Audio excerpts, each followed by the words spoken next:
Mr. President, let me start also by thanking the mover of this motion because he has done a very, very human job and taken the bull by the horn.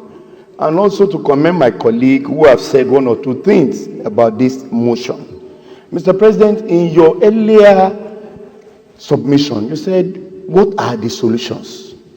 And I agree with you because for my state, we are yet to conduct the local government election. And so far, so good.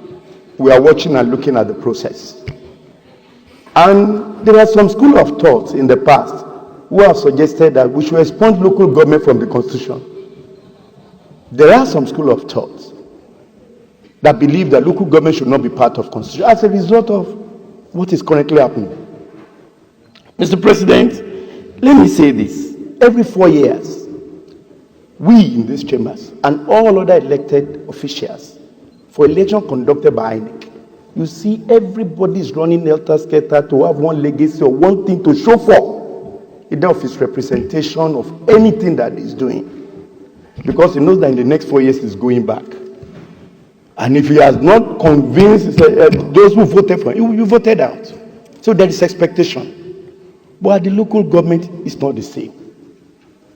It's not the same. So for the school of thought that believe that INEC be empowered to conduct this election is because there should be expectation. It will be far, far better off than what we are witnessing. It will be far better off. Sir, again, you mentioned about Edo State House of Assembly. Yes, they have 10 honorable members out of 24.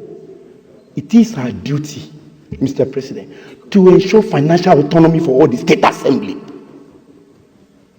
Let them be financially autonomous. If we really want solution, because they are talking if we don't keep bringing the governors, there will be we cannot succeed. And what is the instrument that they will use? It's because they are not financially autonomous.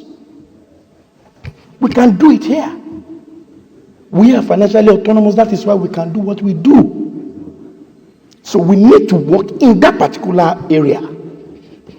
Mr. President, also, we mentioned about the local government. Yesterday we were here. We started by the Supreme Court pronouncement. Today we are here talking about election. Sir, it must be holistic. If we have started with one, we must do the second leg. We can't do one and leave one. If we have succeeded in having financial autonomy for this local government, we must also have election autonomy for this local government. If we must balance everything. Or else, 4 years, year in, year out, we will continue to come and discuss the same thing. And this 10th assembly is the opportunity because it started with us. The financial autonomy has started with us. We must complete the transaction. I'm telling you, I agree with the school of thought that we should bring people to the table and agree and let's discuss. But at least for once, we must, if truly we want the grassroots to be functional. The federal government is settled at the federal level, the state is okay, but at the local level, there is nothing. So please, Mr. President, I join my other colleagues who have made various suggestions to say that there is urgent need for us to address this deplorable situation. Thank you, Mr. President.